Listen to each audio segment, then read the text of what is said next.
ഇന്ന് പ്രേക്ഷകരുമായി ഓണം വിശേഷങ്ങൾ പങ്കുവെക്കാനായി എത്തിയിരിക്കുന്നത് മലയാളത്തിൻ്റെ പ്രിയ ഹാസ്യതാരം ഉണ്ണിരാജ് ചെറുവത്തൂരാണ്. ഉണ്ണിയേട്ടനെ പ്രത്യേകിച്ച് പരിചയപ്പെടുത്തേണ്ടതില്ല, കാരണം നൂറുകണക്കിന് കഥാപാത്രങ്ങളിലൂടെ ജനമനസ്സുകളിൽ കയറിയിട്ടുണ്ട്. ഉണ്ണിയേട്ട, വർണ്ണവസന്തം തീർക്കുന്ന ഓണത്തിനെ എങ്ങനെയാണ് വരവേൽക്കുന്നത്? ആദ്യം എല്ലാ പ്രിയപ്പെട്ടവർക്കും എൻ്റെ ഹൃദയം നിറഞ്ഞ ഓണാശംസകൾ. ഓണം എന്ന് പറയുന്നത് മനുഷ്യന്മാർക്ക് മാത്രമല്ല പ്രകൃതിൻ്റെയും കൂടിയാണ്. വരവറിയിച്ച് കർക്കിടകം കഴിഞ്ഞ് ചിങ്ങമാസത്തിൽ ഓണം പൂത്തുലഞ്ഞ് നിൽക്കുന്നുണ്ടോ. മൊത്തം പൂമ്പാറ്റകൾ, പൂക്കൾ, പുഴകൾക്ക് തന്നെ ഒരു വേറൊരു സൗന്ദര്യമാണ്. അപ്പോൾ ഓണം എന്ന് പറയുന്നത് നമ്മുടെ എല്ലാം മനസ്സിൽ ഭയങ്കര ആ ദിവസം. ഒന്നാമത് ഇതിൻ്റെ പ്രത്യേകത എന്ന് പറഞ്ഞാൽ ജാതിയോ മതമോ ഒരു കുന്തവുമില്ല. അതെല്ലാവരും ലോകത്തേടെ മലയാളികളുണ്ടോ ആടെല്ലാം ഓണാഘോഷിക്കും. ഇനിയിപ്പം വരാൻ പറ്റാതെ ഇവിടുന്ന് അങ്ങനെ പോയവരുണ്ടാവില്ല, പുറത്ത് പോയവർ, അതൊക്കെ വരാൻ പറ്റില്ലെങ്കിൽ ആടവർ ഓണാക്കും. ഓണം ഒരു 10 ദിവസം അല്ല അതിൻ്റെ അപ്പുറം കുറേ ദിവസം ഓണം ആഘോഷിക്കും. എല്ലാ മലയാളികളും സന്തോഷത്തോടെ മനസ്സിൽ നിറഞ്ഞു നിൽക്കുന്ന ഒരു ഉത്സവമാണ്, അല്ലെങ്കിൽ ഒരു വികാരമാണ് ഓണം എന്ന് പറയുന്നത്. അത്രമാത്രം ഇഷ്ടമാണ്. നമുക്ക് ഒരു ഓണം ഉണ്ടായിരുന്നു പണ്ട് കുട്ടിക്കാലത്ത്. കാലം മാറുമ്പോൾ നമുക്ക് പ്രായമായി, അപ്പോൾ നമ്മളെ മക്കളുണ്ട്. രണ്ടും വ്യത്യസ്തമാണ്. കാരണം അവരെ ഒരു ട്രെൻഡുണ്ട്, നമുക്കൊരു ട്രെൻഡ് എന്ന് പറഞ്ഞാൽ ദാരിദ്ര്യത്തിൻ്റെ ഓണമായിരുന്നു. പണ്ട് ഓണം, വിഷു, ആരെങ്കിലും വിളിച്ചാൽ കല്യാണം, ഇത് മാത്രം സദ്യ. ഇതെല്ലാം നമ്മളെ 2-3 കൂട്ടാനില്ലാതെ ഒരു ചോറുണ്ട് നമ്മളെ വീട്ടിൽ ഉണ്ടോ? നമുക്കന്ന് ഒരു കറി ഉണ്ടെങ്കിൽ ആയി. പക്ഷെ നമുക്കത് കുഴപ്പമുണ്ടാകുന്നില്ല അന്നത്തെ കാലം. പക്ഷേ അന്നെന്ന് പറഞ്ഞാൽ നെൽകൃഷി ഇഷ്ടംപോലെ ഉണ്ട്. അന്ന് നമ്മുടെ നാട് കൃഷി മാത്രമാണ്. നമ്മളിപ്പോൾ എൻ്റെ അമ്മ കഷ്ടപ്പെട്ടിട്ട് പണിക്കോല്, കണ്ടത്തിലാണ് പണിക്കോല്, മൂരാൻ പോലെ, മുതിക്കാൻ പോലെ, അതിന് കിട്ടുന്ന നെല്ല് കൊണ്ടുവന്നിട്ട് ആണ് നമ്മുടെ എല്ലാം ജീവിതം. നെല്ല് വീട്ടിൽ കൊടുത്തിട്ട് ആടുന്ന് സാധനം മേടിച്ചിട്ട് വരുന്ന ഒരു കാലം. അപ്പോൾ ഇന്നങ്ങനെയല്ല. ഇന്ന് അങ്ങനെ വലിയ കഷ്ടപ്പാടൊന്നും ഇല്ല എന്ന് തന്നെ പറയാം. ഒരുപാട് ഓണം അത്തരത്തിലുണ്ട്. പിന്നെന്താ, എല്ലാം അങ്ങനത്തെ ഒരു സിറ്റുവേഷനാണ്. ആ സിറ്റുവേഷൻ നല്ലതാണ്, കാലം നല്ലതാണ്. പുതിയ കാലം വരുമ്പോൾ ആർക്കും അങ്ങനെ ബുദ്ധിമുട്ടോ കഷ്ടപ്പാടോ ഇല്ല എന്ന് പറയുന്നത് നല്ല തന്നെയാണ്. യഥാർത്ഥത്തിൽ അന്നത്തെ കാലത്തെ ഓണത്തിനാണോ പൊലിമ കൂടുതൽ? ആ ഒരു ആഘോഷം, ദാരിദ്ര്യം അല്പമുണ്ടെങ്കിലും ഒരു ഓണം എന്ന് പറയുമ്പോൾ ഒരു നോസ്റ്റാൾജിക് ഫീലിംഗ് ആണല്ലോ. ഇത്തരത്തിലിപ്പോൾ നമുക്ക് മുന്നിൽ കാണുന്ന പോലെ ചെണ്ടുമല്ലി തോട്ടങ്ങളൊന്നും നമ്മുടെ നാട്ടിൽ അന്ന് ഉണ്ടായിരുന്നില്ല. നാട്ടുപൂക്കൾ തേടിയായിരുന്നു ഓണത്തിനായിട്ട് കുട്ടികളെല്ലാം പറമ്പിൽ പോയത്. ഇന്ന് ആ കാലമില്ല. ഇന്നിങ്ങനെ വിശാലമായി കിടക്കുന്ന പറമ്പുകളിലെല്ലാം ചെണ്ടുമല്ലി കൃഷി അടക്കം ഓണം ലക്ഷ്യമാക്കി വ്യാപകമായിട്ടുണ്ട്. അല്ല, ആ ഒരു കാലഘട്ടത്തിലേക്ക് പോകുമ്പോൾ എങ്ങനെയാണ് ഉണ്ണിയേട്ടൻ ഓർത്തെടുക്കുന്നത്? ആ കാലഘട്ടത്തിൽ നമുക്ക് ഇതുപോലെ കൃഷി ചെയ്യേണ്ട ആവശ്യമില്ല. പൂക്കളെ നമ്മൾ ഓണത്തിൽ തുമ്പപ്പൂ ഇരിയൽ നമ്മൾ പറയും. അപ്പോൾ തുമ്പപ്പൂ, കാക്കപ്പൂ കുന്നുമ്മ പോയാൽ നിറയെ കാക്കപ്പൂ ഉണ്ടാവും, തുമ്പപ്പൂ ഉണ്ടാവും, ഹനുമാൻ കിരീടം എന്ന് പറയും. നമ്മളെ ഒരു നല്ല പൂക്കളുണ്ട്. ഇങ്ങനെ കുറേ പൂക്കൾ നമുക്ക് കിട്ടും. അപ്പോൾ അതിന് നമ്മളെ കൂട്ടുകാരെ ഒന്നിച്ച് ഈ കോട്ടാളയുണ്ട്. കോട്ടാള എന്ന് പറഞ്ഞാൽ ഇല കൂട്ടിയിട്ട് അതിനകത്തൊരു ഈർക്കിൽ കൂത്തി കഴിഞ്ഞാൽ കോട്ടാള, അതിലാകുമ്പോൾ ഒരു തുമ്പപ്പൂ ഇരിയൽ. അതൊക്കെ നമ്മളെൻ്റെ ഭയങ്കര ഓർമ്മയാണ്. ഇന്നമ്മ പൂക്കൾ പൈസ കൊടുത്താൽ കിട്ടുന്ന സ്ഥലമുണ്ട്. ആ ഉത്രാടത്തിൻ്റെ തലേന്നൊക്കെ ഇപ്പോഴേ തുടങ്ങി ടൗണിൽ ഇങ്ങനെ നിറഞ്ഞു നിൽക്കുന്നത്. കർണാടക സ്റ്റേറ്റിൽ നിന്നാണ് കൂടുതൽ, മൈസൂർ കർണാടകത്തിൽ നിന്നാണ് പൂക്കൾ വരുന്നത്. ഇഷ്ടംപോലെ മേടിക്കാൻ പൈസ കൊടുത്താൽ മേടിക്കും. ആളെല്ലാം ഒരു കവറിൽ പൂക്കൾ മേടിച്ച് പോകുന്ന കാലം. പക്ഷെ അന്ന് എന്ന് പറഞ്ഞാൽ ഈ കൂട്ടായ്മയാണ് ഭയങ്കരം. നമ്മൾ പിള്ളേന്മാരെല്ലാവരും ഓടിച്ചാടി ചളിയിലും കണ്ടത്തിലൊക്കെ കളിച്ച് പൂ പറിക്കാൻ പോകുന്ന ഒരു നല്ല കാലം. ഒരു പോയ കാലത്തിലേക്കാണ് താങ്കൾ? പോയ കാലം ഭയങ്കര നൊസ്റ്റാൾജിയല്ല, അതിന് ഭയങ്കര ഒരു പറയുമ്പം നമുക്ക് ഭയങ്കര അതിന് കൂടുതൽ പറഞ്ഞു പോകും. പുതിയ കാലത്തിന് നല്ല തന്നെയാണ്, ഒരു മോശമല്ല. പക്ഷേ നമ്മുടെ കഷ്ടപ്പാടിൻ്റെയും ദാരിദ്ര്യത്തിൻ്റെയും ഒരു കാലമുണ്ടായിരുന്നു ഓണക്കാലം എന്ന് പറഞ്ഞാൽ. ഓണം നമുക്ക് ഒരു വിഷു ഞാൻ പറഞ്ഞില്ലേ, ഓണം പോലെ ഇങ്ങനത്തെ എല്ലാം കാര്യങ്ങൾ ആരും വിളിച്ച കല്യാണം കുറവാണ്. സദ്യ കഴിക്കുന്നത്, സദ്യ ഉണ്ട്, എല്ലാം ഉണ്ട്. അതായത് എത്ര കഷ്ടപ്പാടുണ്ടെങ്കിലും ഓണത്തിന് ഒരു സദ്യ ഉണ്ടാവും. ഏത് വീട്ടിൽ, എങ്ങനത്തെ വീട്ടിൽ, ഒന്നുമില്ലാത്ത അന്ന് സദ്യ ആക്കും. തീർച്ചയായിട്ടും അത് ഭയങ്കര ഒരു സന്തോഷത്തിൻ്റെയാണ്. അപ്പോൾ കൂട്ടായ്മ ഉണ്ടായിരുന്നു, നന്മയുണ്ടായിരുന്നു. കാലത്തിൻ്റെ ആ ഒരു കാലം നമ്മുടെ മനസ്സ് നിറഞ്ഞു നിൽക്കുന്നുണ്ട്. പഴയ കാലം. പണ്ട് ഓണത്തിന് എന്ന് പറഞ്ഞാൽ നമ്മൾ ഏറ്റവും പ്രധാനം, നമുക്ക് ഓണത്തിന് ആ സദ്യനെ കഴിച്ച് സിനിമക്ക് പോകുന്ന ഒരു പരിപാടി ഉണ്ടായിരുന്നു. അത് നാട്ടിലെല്ലായിടത്തും ഉണ്ടായ ഒരു സംഭവമായിരുന്നു. മൊത്തം ആ ദിവസം നമ്മൾ സിനിമ തിയേറ്ററിൽ, എൻ്റെ ജീവിതത്തിൻ്റെ നമ്മുടെ Kanhangad Vinayaka theatre, Deepthi theatre, Kailas theatre, ഈ തിയേറ്ററാണ് നമ്മളെ സിനിമക്കോല്. മമ്മൂട്ടി, മോഹൻലാൽ, ഈ 2 സെക്ഷനാണ് നമ്മുടെ കളിക്കൂട്ടുകാർ. മമ്മൂട്ടീൻ്റെ കുറച്ച് ആൾക്കാരുണ്ടാവും, മോഹൻലാലിൻ്റെ ആൾക്കാരുണ്ടാവും. ഉറപ്പായിട്ടും ഈ ഓണത്തിന് റിലീസ് പടം ഉണ്ടാവും. അത് പൊളിക്കുന്നു മാത്രമല്ല, ആടെ പോയി ഓൺലൈൻ ടിക്കറ്റൊന്നുമല്ലല്ലോ, കയ്യൂക്കുള്ളവൻ കാര്യക്കാരനാണ്. ആ ചെറിയ ഓട്ടേൻ്റെ ഉള്ള കൈയിട്ടിട്ട് തിരിച്ചിട്ട് ഇങ്ങനെ പിടിച്ചിട്ട് കിട്ടിയിട്ട് ഓടിച്ചാടി, മുമ്പിലെ പൈസ ഉണ്ടാവുമല്ലോ, ഓടിപ്പോയി ആളിൽ നിന്ന് സന്തോഷം കിട്ടിയിട്ട് വീട്ടിലേക്ക് വന്ന്. ഇനിയിപ്പോൾ രാവിലെ പറ്റിയിട്ട് നമ്മൾ കിട്ടിയിട്ടാന്ന് വിചാരിക്കുക, അടുത്ത ഉച്ചക്കത്തെ സിനിമ കാണുന്ന അടിയിരിക്കും, കണ്ടിട്ടേ വരുള്ളൂ. അതിപ്പോൾ ഒരു ആ സമയത്ത് ഇങ്ങനെ ഉണ്ണിയേട്ടന് സ്ക്രീനിലേക്ക് എത്തുന്നില്ല സ്വപ്നങ്ങളോ പ്രതീക്ഷകളോ അല്ലെങ്കിൽ അത്തരം ആലോചനയെല്ലാം ഉണ്ടായിരുന്നോ അങ്ങനെ ആ ഒരു കാലത്ത്? ഇല്ല ഒരിക്കലും ഉണ്ടായിട്ടില്ല. അങ്ങനെ ഒരു പ്രതീക്ഷ ഉണ്ടാകുമ്പോൾ മാത്രം. ഞാൻ ഭയങ്കര കഷ്ടപ്പാടുള്ള ഒരു യാത്രയായിരുന്നു എൻ്റെ ജീവിതം. അപ്പോൾ ഒന്നുമില്ലാത്തൊരു കാലമാണ്. അപ്പോൾ അങ്ങനെ ചിന്തിക്കൽ പോയില്ല, സ്വപ്നം കാണാനില്ല. സ്വപ്നങ്ങളെല്ലാം ചിതലരിച്ചു എന്ന് പോയി എന്ന് പറഞ്ഞ പോലെ അങ്ങനെ ഒരു സ്വപ്നത്തിലെ എൻ്റെ ആഗ്രഹങ്ങളിലെ ഇല്ല എന്ന് പറയുന്നത് നമുക്കതിനെ പറ്റൂലാത്തതുകൊണ്ടാണ് മാറി നിന്നത്. പക്ഷേ ഇന്ന് കേരളത്തിലെ ജനമനസ്സുകളിൽ ലക്ഷോപലക്ഷം പ്രേക്ഷകരിലെ തകർപ്പൻ ഹാസ്യതാരമാണ് ഉണ്ണിരാജ്. അയ്യോ, അത് എല്ലാം യാദൃശ്യമായി വന്നതാണ്. അതിന് സന്തോഷമുണ്ട്. അതായത് പണ്ട് ലാലേട്ടൻ, മോഹൻലാൽ ഏറ്റവും ഞാൻ ആരാധിക്കുന്ന ഒരാൾ. അഭിനയ കലയിൽ ആരോടാണ് കടപ്പെട്ടിരിക്കുന്നത്? ഇങ്ങനെ ഒരു സ്ക്രീനിലേക്ക്, മിനി സ്ക്രീനിലായിക്കോട്ടെ സിനിമയിലായിക്കോട്ടെ, ഇതിലേക്കൊക്കെ രംഗപ്രവേശം ചെയ്ത് നിരവധി സിനിമകളിലടക്കം ഉണ്ണിയേട്ടൻ വന്നു. ഇന്ന് പ്രേക്ഷകരുടെ ഇഷ്ടതാരമായി മാറുമ്പോൾ ആരോടാണ് ഈ കടപ്പാട്? സിനിമയിൽ ഞാൻ വന്നത് ഓഡീഷനിൽ പോയിട്ടാണ്. അതായത് തൊണ്ടിമുതൽ ദിക്സാക്ഷിയും ദിലീഷ് പോത്തൻ്റെ ഓഡീഷൻ കാസർഗോഡ് നടക്കുന്നുണ്ട്. അപ്പോൾ സുഹൃത്ത് പറഞ്ഞു, സുധാരൻ പറഞ്ഞു പോയി നോക്ക്. അപ്പോൾ അവൻ അവിടെ ഉണ്ട്, അവൻ എൻ്റെ അസിസ്റ്റൻ്റ് ഡയറക്ടറാണ്, വന്നിട്ട് നല്ല നയങ്ങൾ എടുക്കും, നമുക്ക് പറയാൻ പറ്റില്ലായിരുന്നു. അങ്ങനെ ഓഡീഷനിൽ പോയിട്ടാണ് ഞാൻ തൊണ്ടിമുതൽ ദിക്സാക്ഷി എന്ന പടത്തിൽ ഒരു കുഞ്ഞു വേഷം. സാർ ഞാൻ കവിയാണ്, രാജേഷ് അമ്പലത്തറ എന്നെല്ലാം പറയുന്ന അണുകിരണങ്ങൾ പ്രശ്നങ്ങൾ, ടവറിൻ്റെ പ്രശ്നങ്ങൾ, ബാബു സാറിനൊരു അടി കൊടുത്ത് പോലീസ് സ്റ്റേഷനിൽ പോകുന്ന അത് ഭയങ്കര ഇഷ്ടമായി. ആൾക്കാരൊക്കെ ഭയങ്കര. ഉണ്ണിയേട്ടൻ ഇപ്പോൾ ചെയ്യുന്ന ഒരു ഹിറ്റായ ഒരു കഥാപാത്രത്തിനെ കുറിച്ച് ഒന്ന് പറയാം നമ്മളെ പ്രേക്ഷകർക്ക് വേണ്ടിയിട്ട്. സിനിമയിൽ ഭയങ്കര ഹിറ്റായതെന്ന് പറഞ്ഞാൽ അതെ അഖിലേഷ് ഏട്ടനാണ്. അപ്പോൾ അടി കൊണ്ട് മറ്റേ കാമുകൻ തരുൺമൂർത്തിൻ്റെ പടത്തിൽ ഭയങ്കര വൈറലായ ഒരു കാലമാണ്. ഇപ്പം അടുത്ത് ഞാൻ 2-3 ക്യാരക്ടർ ചെയ്ത പ്രേക്ഷകർ ഭയങ്കര. ഇപ്പം ഞാൻ പല സ്ഥലത്ത് പോയത് ഒരു ചെറിയൊരു സീൻ ചെയ്തിട്ടായിരുന്നു.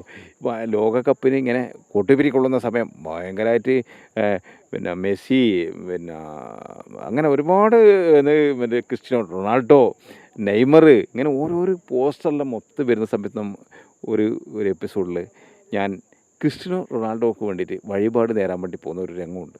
അതായത് ഒരു ക്ഷേത്രത്തിൽ പോയി രാഘോട്ട, പിന്നെ ക്രിസ്ത്യാനോ റൊണാൾഡോ പോർച്ചുഗൽ ജയിച്ചേ പറ്റൂ, ശത്രു സംഹാര പൂജ, മൃത്യുച്ഛയം, ദേഹമുട്ട് കർമ്മമുട്ട്, ഇനി എന്താണെന്ന് വെച്ചാൽ കൊടുക്കാനുള്ളത് ഇവിടെ പുതിയതായിട്ടുള്ളത് എല്ലാം കഴിക്കണം, ഒരു കുറവും വരുത്തരുത്, അവൻ ജയിക്കണം, വെടിവഴിപാട് ഓരോന്നായി പൊട്ടിക്കണ്ട, വെടിപ്പുരൊക്കെ മൊത്തം തീക്കൊളുത്തേ, ഇവിടുന്ന് പൊട്ടുമ്പോൾ ആടുന്ന് പട്ടക്കും, അപ്പോൾ ഗോളടിച്ചോടും എന്ന് പറയുന്നൊരു സംഭവമുണ്ട്. അവൻ്റെ നക്ഷത്രം എന്നായിരിക്കുന്നത്. അവൻ അങ്ങനെ പ്രത്യേക നക്ഷത്രമൊന്നും കിട്ടിയിട്ട, സ്റ്റാർ കുറവാ, ജന്മനക്ഷത്രം ഏതായിരിക്കുമോ വാൽനക്ഷത്ര, ഇതൊക്കെ ഇങ്ങനെ പറഞ്ഞു. വാൽനക്ഷത്രമാണ് നക്ഷത്രം. അപ്പോൾ എല്ലാം ജയിച്ചു കഴിഞ്ഞ് ഞാനിങ്ങോട്ട് ഒരു വരുത്ത് വരും. ഈ അമ്പലത്തിന് വേണ്ട അഷ്ടബന്ധപർമ്മ കലശ മഹോത്സവം ഒറ്റക്ക് നടത്തും. അച്ഛന് 10-15-16 സെൻറ്റ് സ്ഥലമുണ്ട്, അത് വിറ്റിട്ടായാലും സാരില്ല എന്ന് പറയുന്നത്. അപ്പോൾ പ്രേക്ഷകന് ഇത് ഭയങ്കര ഇഷ്ടമായി. കാണുമ്പോൾ തന്നെ പ്രേക്ഷകർ ചിരിച്ചു. അങ്ങനെ കുറേ കുഞ്ഞു സംഭവങ്ങൾ ചെയ്യലുണ്ട്. പക്ഷേ പ്രേക്ഷകനത് ഭയങ്കര ഏറ്റെടുക്കുകയും ഞാൻ പല മെസ്സേജൊക്കെ വരും, കുറച്ച് സിനിമകളൊക്കെ ഒരു ചെറിയ വേഷങ്ങൾ അങ്ങനെ ചെയ്യാൻ വേണ്ടിയിട്ട് അങ്ങനെയുണ്ട്. ചിലപ്പോൾ ഒരുപക്ഷെ സ്ക്രിപ്റ്റിൽ തന്നെ ചിലപ്പോൾ മറിമായത്തിൻ്റെ ഒരു പ്രത്യേകതയാണ് അത്. അങ്ങനെ ഉണ്ടല്ലോ, ചിലപ്പോൾ അത് എന്താണ് പറയുന്നത് ആ സിറ്റുവേഷനിൽ നമുക്ക് ഭയങ്കര സപ്പോർട്ടിങ് ആണ്. അങ്ങനെ ചെയ്ത് ആക്ടേഴ്സിനെല്ലാം ഗുണം ചെയ്യുന്ന ഒരു ഇതാണ്. അതുപോലെ അമൃതാചാര്യൻ്റെ ഒരു 3 കുട്ടീസ് എന്ന് പറഞ്ഞൊരു പരിപാടി ഞാൻ കുറേ വർഷം ചെയ്തിട്ടായിരുന്നു. അത് ഭയങ്കര ഹിറ്റായിരുന്നു. അന്ന് ഭയങ്കരമായിട്ട് ആൾക്കാർ അത് വീണ്ടും കാണണം, പ്രക്ഷേപണം ചെയ്യുന്നതൊക്കെ കണ്ട് മെസ്സേജൊക്കെ തന്നിരുന്നു. ഉണ്ണിയേട്ടന് ഏത് വർഷം അവാർഡ് കിട്ടിയത്? മികച്ച ഇതിനുള്ള താരത്തിനുള്ള കിട്ടിയാലോ? എനിക്ക് സ്റ്റേറ്റ് അവാർഡ്, സംസ്ഥാന ടെലിവിഷൻ പുരസ്കാരം മികച്ച ഹാസ്യതാര സ്റ്റേറ്റ് അവാർഡ് 2021 എനിക്ക് അവാർഡ് കിട്ടിയത്. അത് ഈ ഒട്ടേറെ ഹാസ്യ കഥാപാത്രങ്ങൾ അവതരിപ്പിച്ചതിന്? തീർച്ചയായും അതിലൊക്കെ ഒരു അങ്ങനെ ഉണ്ടല്ലോ, നമ്മളൊരു അവാർഡ് എന്ന് പറയുന്നത് നമ്മളൊരു സ്വപ്നത്തിൽ പോലും ഉണ്ടായിട്ട. അപ്പോൾ അതിപ്പോൾ ഉണ്ണിയേട്ടൻ ഒരുപാട് കഷ്ടതകൾ പറഞ്ഞു അല്ലേ? ആ ഒരു കാലയളവിൽ വലിയ പശ്ചാത്തലം ഇല്ലാതെ വളർന്നു വന്ന് അല്ലേ? നമ്മുടെ കഷ്ടപ്പാട് എന്ന് പറയുന്നത് നമുക്ക് സത്യം പറഞ്ഞാൽ നമ്മളന്ന് പണ്ട് സ്കൂൾ 10ാം ക്ലാസ് പഠിക്കുമ്പോൾ നമുക്കൊരു 1 ഡേ ടൂറിന് പോകാൻ പറ്റാത്ത ഒരാളാണ്. ഒരു 20 ഉറുപ്പ്യ കൊടുക്കാനുണ്ടായിട്ട്, അന്ന് 20 ഉറുപ്പ്യ അതില്ല. എന്നിട്ട് 1 ഡേ ടൂർ ക്യാൻസലാക്കിയ. മറ്റേ സാധാരണ ഒരു 10-50-500 ഉറുപ്പ്യ കൊടുക്കുന്ന ടൂറിന് പോയില്ല. അന്ന് ഊട്ടി കൊടുക്കാനല്ല, അന്നും ഉണ്ടല്ലോ 35 വർഷം. അപ്പം നമുക്കൊന്നുമില്ല, അതൊന്നും ആഗ്രഹിക്കില്ല. പക്ഷേ അതുപോലും കൊടുക്കാനില്ലാത്തതുകൊണ്ട് ഞാനിപ്പോൾ ഓസ്ട്രേലിയയിൽ പോയിട്ടാണ് 10 ദിവസം വന്നത്. മെൽബണിൽ പോയി, അല്ലെങ്കിൽ UAE, ഖത്തർ, എല്ലാം ദുബായ്, എല്ലാം UAE എല്ലാം പോയിട്ടുണ്ടായിരുന്നു. അങ്ങനെയൊക്കെ പോകാൻ പറ്റിയെന്ന് പറയുന്നത് ഈ കലാകാരനായതുകൊണ്ടാണ്. പക്ഷെ നമ്മൾ ചെയ്യുന്ന കഥാപാത്രങ്ങളെ പ്രേക്ഷകൻ സ്വീകരിക്കുകയും അവർ നമ്മളെ ഉണ്ണീനൊന്ന് കാണണം എന്ന് പറയുമ്പോൾ നമ്മൾ വിളിക്കും, നമ്മളെ വിസ ഒന്നും ടിക്കറ്റ് എടുത്തും പൈസ ഒന്നും ഒക്കെ കൊണ്ടുപോയി നമ്മളെ കാണിക്കുന്ന സിനിമ ഇപ്പോൾ എത്ര ചെയ്തു? ഇപ്പോൾ 85-86 സിനിമ ഞാൻ ചെയ്തു. ചെറുതും വലുതുമായ കഥാപാത്രങ്ങൾ ചെയ്തു. നായകനായിട്ട് 2 സിനിമ ചെയ്തു. ദേശീയ അവാർഡ് കിട്ടിയ സെന്നാഗ്ഡേൻ്റെ അവിഹിതം എന്ന കഥ ഒരു വേണോട്ടൻ, ടൈലർ വേണോട്ടൻ എന്ന് പറഞ്ഞ സംഭവം ചെയ്ത് അത് ഇപ്പോൾ ഇന്ത്യൻ ഫിലിം ഫെസ്റ്റിവൽ ഒരു നോമിനേഷൻ ഉണ്ടായിരുന്നു എനിക്ക് ഉണ്ട്. പിന്നെ മികച്ച ഹാസ്യതാരത്തിൻ്റെ നോമിനേഷൻ. അതൊക്കെ ഭയങ്കര, ഞാനൊന്നൊരു സാധാരണ NSR എന്ന് പറഞ്ഞാൽ ഭയങ്കര ലെവൽ റേഞ്ച്. തീർച്ചയായിട്ടും അദ്ദേഹത്തിൻ്റെ ഒരു സിനിമയിൽ വേഷം ചെയ്യാൻ പറ്റിയെന്നെല്ലാം ഏറ്റവും സന്തോഷമാണ്. അതുപോലെ പുഷ്പാങ്കദൻ ഒന്നാം സ്വയംവരം എന്ന സിനിമ തിയേറ്റർ റിലീസാണ്. അതിൽ ഞാൻ നായകനായിരുന്നു, പുഷ്പാങ്കദനായിട്ട് അഭിനയിച്ചു. ഇപ്പോൾ 2-3 സിനിമ ഞാൻ ചെയ്ത് ജസ്റ്റ് വന്നു. അത് ഏറ്റവും ഇഷ്ടം. നല്ലതാണ്. അങ്ങനെയൊന്നുമില്ല. പ്രധാന വേഷമെന്നോ ചെറിയ വേഷമെന്നോ അല്ലെ ഉപനായകനോ നായകനോ വന്നു പോകുന്ന മിന്നായം പോലെ പോയാലും എനിക്കത് സന്തോഷത്തോടെ സ്വീകരിച്ച് ഞാനിപ്പോൾ സിനിമക്ക് പോകുന്നത് ഏറ്റവും ഇഷ്ടമാണ്. നമ്മളെ വിളിക്കുന്നു എന്നുള്ളതാണ് ഏറ്റവും സന്തോഷം. അങ്ങനെ നമ്മുടെ ഉണ്ണിരാജ് വേണമെന്ന് പറഞ്ഞ് നിങ്ങൾക്ക് ആ വേഷം ഉണ്ടെന്ന് പറഞ്ഞു, അത് മതി, അത് ഇങ്ങനെ എല്ലാവരും. അപ്പോൾ അങ്ങനെ ഒരുപാട് സിനിമകൾ ചെയ്യാൻ പറ്റിയിട്ടുണ്ട്. 86 സിനിമകൾ ചെയ്തു. അപ്പം ചാനലും പരിപാടികളും ഒക്കെയായി ഈ യാത്ര സന്തോഷമാണ്. നാടകമുണ്ട്, അല്ലെങ്കിൽ കലോത്സവം ഉണ്ടായിരുന്നു. 25 വർഷം കലോത്സവ വേദിയിലെ പരിശീലകനായിരുന്നു. നാടകം ചെയ്തിട്ടുണ്ട്, അക്കാദമി നാടകം ചെയ്തിട്ടുണ്ട്, അങ്ങനെയൊക്കെ ചെയ്തു. കലാപ്രവർത്തകനാണ്, കലാകാരനാണ്. അത് അഭിമാനമാണ്. ഓണത്തിന് ഇങ്ങനെ പറയുന്നത് തന്നെ സന്തോഷമല്ലേ? തീർച്ചയായിട്ടും അതാണ് ആ നിറഞ്ഞ മനസ്സ്. അതെ തീർച്ചയായും. നമ്മളെ സ്നേഹിക്കുന്ന ആൾക്കാരാണ് അവർ. നമ്മളെ കുഞ്ഞു വേഷങ്ങൾ ചെയ്ത് അക്കാഡമിക് എന്ന് പറഞ്ഞ ബയോഡേറ്റ നിനക്കില്ല, അല്ലെങ്കിൽ അഭിനയത്തിൻ്റെ ഏതെങ്കിലും കോഴ്സോ അല്ലെങ്കിൽ ഏതെങ്കിലും പഠിച്ചിട്ടോ ഒന്നുമില്ല. ചുറ്റുപാടകന്ന് കിട്ടിയാണ്, നാട്ടിൻപുറത്ത് കിട്ടിയാണ്. എല്ലാം നാടാണ് എൻ്റെത്, ചെറുവത്തൂർ. അപ്പോൾ ഞാൻ ഒരു ഷൂട്ട് കഴിഞ്ഞാൽ പിറ്റേ ദിവസം നാട്ടിലേക്ക് വരും. നാടും കാര്യങ്ങളൊക്കെ ആയി ഇങ്ങനെ നമ്മുടെ നാടാണ്. ഈ സംസാരിക്കുന്നതിനകത്ത് നമ്മൾ സ്വന്തം നാടാണ്. കാണുന്നില്ലേ? ഈ നാട്ടിൽ നിൽക്കുമ്പോൾ നമുക്ക് സന്തോഷമാണ് ഓണക്കാലത്ത്. സിനിമാ മേഖലയിൽ സജീവമായ ശേഷമില്ലേ ഈ മിനി സ്ക്രീൻ രംഗത്തും? എങ്ങനെയാണ് ഇപ്പോഴത്തെ ഒരു ഓണത്തിന്റെ തിരക്ക്? ഓണം പിന്നെ ഇപ്പം മുമ്പ് നമ്മളെല്ലാം ടൈമിൽ നമ്മൾ ആ ഒരു കാലത്ത് പിന്നെ നാട്ടിൻപുറം സജീവമായിട്ട് ഇടപെടും. എല്ലാ ദിവസവും പരിപാടിയാകും. 2 ദിവസം വരെ വെക്കേഷൻ ടൈമാണ് പിള്ളേർമാർക്കെല്ലാം. അപ്പോൾ ഓണക്കളികൾ, ചട്ടി റേസ്, പിന്നെ ഓട്ടം, അങ്ങനെ പിന്നെ ബലൂൺ റേസ്, ഇങ്ങനത്തെ കുറേ ബിസ്ക്കറ്റ് തീറ്റ പിന്നെന്താന്ന് പറയണ്ട. പിന്നെ എന്താണ് പരിപാടി? പ്രച്ഛന്ന വേഷ മത്സരം, അവസാനം ഒരു നാടകം, നാട്ടിൻപുറത്തൊരു നാടക പ്രധാനമാണ്. 2 മണിക്കൂർ നാടകമൊക്കെ ചെയ്യും. അപ്പം ആരും നമ്മൾ അഭിനയിക്കാൻ ഉണ്ടാവില്ല, എന്നാൽ നാടകം കാണും. അത് ക്ലബിന്റെ പരിപാടികൾ സജീവമാണ്. ഓണം വരാൻ കാത്തേക്കുന്നത് പറഞ്ഞാൽ ഈ പരിപാടിയെല്ലാം ഉണ്ടാവുമല്ലോ പറഞ്ഞിട്ട് അങ്ങനെ ഒരു കാലം ഉണ്ടായിരുന്നു നമുക്ക്. പിന്നെ അതിങ്ങനെ വന്ന് പിന്നെ പരിപാടി ഇല്ലാണ്ടായി. പക്ഷെ ഇപ്പം അടുത്ത കാലത്ത് 2-3 വർഷം 4-5 വർഷത്തിന് ഇങ്ങോട്ട് സജീവമാണ് കേട്ടോ. ഇപ്പം മഴയിനൊരു പ്രശ്നമുണ്ടെങ്കിലും എല്ലാ സ്ഥലത്തും ക്ലബ്ബ് വാർഷികം പരിപാടികൾ, ഓണപരിപാടികൾ, ഓണക്കളികൾ, പിന്നെ ക്ലബ്ബ്, വായനശാല, സാംസ്കാരിക സംഘടന, പിന്നെ ഓഫീസില്ലേ, ഓരോ ഓഫീസും ഉണ്ടാവില്ല, പ്രൈവറ്റ് ആയാലും മാനേജ്മെന്റ് ആയാലും അല്ലെങ്കിൽ ഗവൺമെന്റ് ഓഫീസിലും ഭയങ്കര ഓണാഘോഷമാണ്, ഭയങ്കര സജീവമാണ്. അത് ഭയങ്കര സന്തോഷം തോന്നുന്നു. എന്താ പറയാ, അതുവരെ എല്ലാവരും ഭയങ്കര എക്സിക്യൂട്ടീവായി മാറി. ചില ഓഫീസർമാർ വലിയ റേഞ്ചിലെ ആരെങ്കിലും ഉദ്യോഗസ്ഥന്മാരുണ്ടാവും, അതിന് താഴെ ഉണ്ടാവും, അല്ലെങ്കിൽ അതിന്റെ അറ്റൻഡർ ഉണ്ടാവും. അങ്ങനെയൊക്കെ എല്ലാവരും അന്ന് ഒന്നാണ്. ഈ ഓണത്തിന്റെ ഏറ്റവും വലിയ പ്രത്യേകത ആണ് ഈ ഒരു ദിവസം എല്ലാവരും ഒന്നല്ലേ. അവര് വേർതിരിവില്ല. അതന്നെയാണ്. മഹാബലി ഉണ്ടായിട്ടോ ഒരു ഐതിഹ്യമാണോ ചരിത്രമാണോ ഒന്നും നമുക്കറിയില്ല. ഓണം മലയാളിക്ക് പ്രധാനമാണ്. മലയാളികൾക്ക് ഓണം ഭയങ്കര സംഭവമാണ്. അങ്ങ് വലിയ, അതായത് സോഷ്യലിസ്റ്റ് ചിന്താഗതിയല്ലേ, എല്ലാം ഒരുപോലെ തുല്യത ഉണ്ടാവണം എന്ന് പറഞ്ഞാൽ ഭയങ്കര പരിപാടിയല്ലേ അത് വലിയ സംഭവമാണ്. അത് ഈ ഒരു സമയത്ത് ഞാൻ പലപ്പോഴും, ഞാനിപ്പോൾ പല ഗസ്റ്റായിട്ടൊക്കെ പരിപാടിയൊക്കെ പോകുമ്പോൾ മനസ്സിലാവും, ചില ഓഫീസ് റൂം എല്ലാവരും ഒന്നിച്ചത് വലിയ തിരക്കായി. ഞാൻ ഇന്ന് പോയ ഒരു സംഭവമുണ്ട് ഓണത്തിന്. ഞാൻ CRPF പെരിങ്ങോ എന്ന് പറഞ്ഞ നമ്മളെ ഒരു കണ്ണൂർ ജില്ലയിൽ പെരിങ്ങോ എന്ന് പറഞ്ഞ സ്ഥലത്ത് CRPFന്റെ ഭയങ്കര ക്യാമ്പ്, വലിയ ആടെ ട്രെയിനിങ് സെന്റർ, 1000-2000 ട്രെയിനേഴ്സും എല്ലാം വലിയ സംഭവമാണ്. ആടെ വലിയ ഹവിൽദാറിലെ കമാൻഡർ, ഭയങ്കര വലിയ റേഞ്ചിലെ ഓഫീസേഴ്സ് ഉണ്ട്. പിന്നെ തോക്കെടുത്ത് ഷൂട്ട് ചെയ്യാൻ പോലും അവർക്ക് ആരാനുവാദം പണിക്കാരുടെ സംഭവം ഒരു ഉദ്യോഗസ്ഥൻ പറഞ്ഞ സംഭവം ഉണ്ടോ, തീവ്രവാദികളെ പിടിക്കുന്ന ആസം മറ്റേ.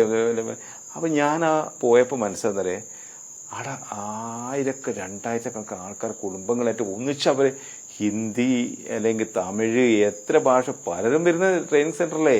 അപ്പോൾ മലയാളി കണ്ട് എല്ലാവരും ആഘോഷിക്കും, ഭയങ്കര സന്തോഷം തോന്നി എല്ലാവരെയും കണ്ടിട്ടു. ഇങ്ങനെയൊക്കെ ഓണത്തിനെ പറ്റുള്ളൂ, വേറെ ഏത് പരിപാടി ഇത്ര സമൃദ്ധമായിട്ട് ആഘോഷിക്കാൻ മലയാളിക്ക് പറ്റുന്ന ഓണം അല്ലാണ്ട് വേറെന്തായിട്ട് ആഘോഷമില്ല. അപ്പൊ ഓണത്തിന് നശിപ്പിച്ചു കളയരുത്. ഓണം എന്ന് പറയുന്നത് നന്മയുടെ, സൗഹൃദത്തിന്റെ, സ്നേഹത്തിന്റെ, കൂട്ടായ്മയുടെ, സംഘബോധത്തിന്റെയും കൂടെയാണ് ഓണം. ജാതിയുടെയും മതത്തിന്റെ അതിർവരമ്പുകളില്ലാത്ത വലിയ ഉത്സവമാണ്. റീൽസ് ഓണത്തിനെ കുറിച്ച് എന്ത് പറയുന്നത്? റീൽസ് നല്ലതാണ് ഞാൻ പറയുന്നത്. കലാകാരന്മാരുണ്ടാവും, ഒരുപാട് കലാകാരന്മാരുണ്ടാവും. അവർക്ക് ഒരുപക്ഷെ പണ്ട് നമുക്കൊരു നാടകം അഭിനയിക്കാൻ സ്റ്റേജ് ഇന്നിപ്പോ കുറവാണ്. അപ്പൊ അവർക്ക് ഒരു ചെറിയ സംഭവം ഇല്ല, അവർ റീൽസിലൂടെ ഇടും. ഹിറ്റ് മില്യൺസ് ആൾക്കാർ കണ്ട റീൽസ് ഉണ്ട്. അപ്പോൾ പലരും സിനിമയിലേക്ക് വന്ന റീൽസ് ഉണ്ട്. സിനിമയിലേക്ക് ഒരുപാട് കലാകാരന്മാർ സിനിമയിൽ എത്തിപ്പെട്ട റീൽസ് കൂടെ കണ്ടിട്ട് ഡയറക്ടേഴ്സ് കാണാം, കുഴപ്പമില്ലോ, അങ്ങനെയുണ്ട്. അപ്പോൾ റീൽസ് നല്ലതാ. പിന്നെ അത് ദോഷം ചെയ്യുന്ന റീൽസ് ചിലതുണ്ടാവും. പക്ഷെ ഒരുപാട് നല്ല കലാകാരന്മാർ നല്ല റീൽസ് ആക്കിയിട്ടുണ്ട്. അവർക്ക് ഞാൻ ഫുൾ സപ്പോർട്ടാണ്. കലാകാരന്മാരെ വളർച്ചയ്ക്ക് വളരെ പ്രധാനമായ ഈ കാലഘട്ടത്തിൽ തീർച്ചയായും നമുക്ക് ഒന്നും സ്പേസ് ഇല്ല ഒരു കാലം. ആ ഒരു കാലത്ത് സ്പേസ് ഇന്ന് അതല്ല. ഇന്ന് പണ്ട് ഞാൻ മിമിക്സ് ട്രൂപ്പ് ഉണ്ടായിരുന്നു ഒരു കാലത്ത്, ഒരു 10, 25, 30 വർഷം മുമ്പ് മിമിക്സ് ട്രൂപ്പ്. കാസർഗോഡ് മെലഡി ചോക്സ് ആണ് നമ്മുടെ പേര്. അപ്പൊ നമ്മൾ പല നാട്ടിലും കോമഡിയും നടന്മാരെല്ലാം അനുകരിച്ചു പോയ ഒരു കാലം. അപ്പൊ ആ കാലത്ത് നമ്മളെ ഒരു ഇതാരോട് പുതിയ തലമുറയോട് പറഞ്ഞാൽ പോലും അവര് അയാളെ ട്രൂപ്പിൽ ഉണ്ടായിരുന്നു ചോദിക്കുമ്പോൾ അറിയില്ലല്ലോ. അങ്ങനെ ഉണ്ണേട്ടനെ ഏറ്റവും കൂടുതൽ അനുകരിച്ച ഒരു നടന 10-30 വർഷങ്ങൾ മുമ്പേ കളിച്ചതറിയില്ല. അങ്ങനെ ഞാൻ പറഞ്ഞ അന്ന് ആ തലമുറക്ക് നമുക്കിതൊക്കെ ചെയ്തോന്ന് ഇന്നിപ്പോ നമ്മുടെ ശബ്ദമൊന്നും കറക്റ്റ് ആയിരിക്കില്ല. അന്ന് ഭയങ്കര ഏത് നടന്മാരെയായിരുന്നു കൂടുതൽ അനുകരിക്കാൻ ഇഷ്ടപ്പെട്ടതും ചെയ്തതും? നിങ്ങൾ നമ്മളെ വിടൂല അല്ലെ? എന്റെ പ്രിയപ്പെട്ട പ്രേക്ഷകരെ, ഈ ഉണ്ണിയോട് ക്ഷമിക്കണം. 2-3 നടന്മാരെ ശബ്ദം ചെയ്തുതരാം. നല്ലതൊന്നും ആയിരിക്കൂല. പണ്ടപ്പോ അപ്പൊ മൂപ്പർ പറഞ്ഞത് ചെയ്യണം എന്ന് പറഞ്ഞോണ്ടാ ചെയ്യുന്നത്. ഓണക്കാരാണ് എന്തൊക്കെയോ മണ്ടത്തരം പറയാനുണ്ട്. അപ്പൊ അതിന്റെ ഇടയിൽ ഇതൊരു മണ്ടത്തരായിട്ട് കണ്ടാൽ മതി. അപ്പൊ നിങ്ങൾക്ക് കൂടി ഒരു 2-3 നടന്മാരെ ഞാൻ അനുകരിക്കാം. പേര് പറഞ്ഞു. ഓക്കെ, ഞാനേ നമ്മ ഏറ്റവും ഇഷ്ടപ്പെട്ട ഒരു നടനുണ്ട്, അനശ്വരനായ അല്ലെങ്കിൽ മൺമറിഞ്ഞു പോയ തിലകൻ. എന്റെ ഒരു ഭാവചലനം ശബ്ദം ഇപ്പൊ കിട്ടണമെന്നില്ല. എന്താ എന്ത് ചൂട് നിന്റെ ഫ്യൂച്ചർ പ്ലാൻ? സ്വന്തം യൗവനം ദാനം കൊടുത്ത് അച്ഛന്റെ ജരാനരകൾ സ്വീകരിച്ച മകന്റെ കഥ അല്ലതല്ലേ? 6 വർഷം അച്ഛനെ അമ്മയെ കരപ്പിച്ച ഐ ഹേറ്റ് യു. എന്റെ കൺമുമ്പിൽ വരുന്നത് ഓക്കെയാണോ? അടുത്ത ചെയ്യാം. എന്റെ കട്ടിൽ എന്നെ ഒരു നടനുണ്ട് പറയല്ലേ, മാളാരവിന്ദൻ. എന്റെ കട്ട് മാളാരവിന്ദൻ ഇത് ചെയ്യുന്നുണ്ട് എന്നെല്ലാം പറയാനുണ്ട്. ആരാ ചിരിക്കണത്? ശരി, ചക്കളി ഫ്രൂട്ടോ പോട്ടെ, അല്ല വരട്ടെ.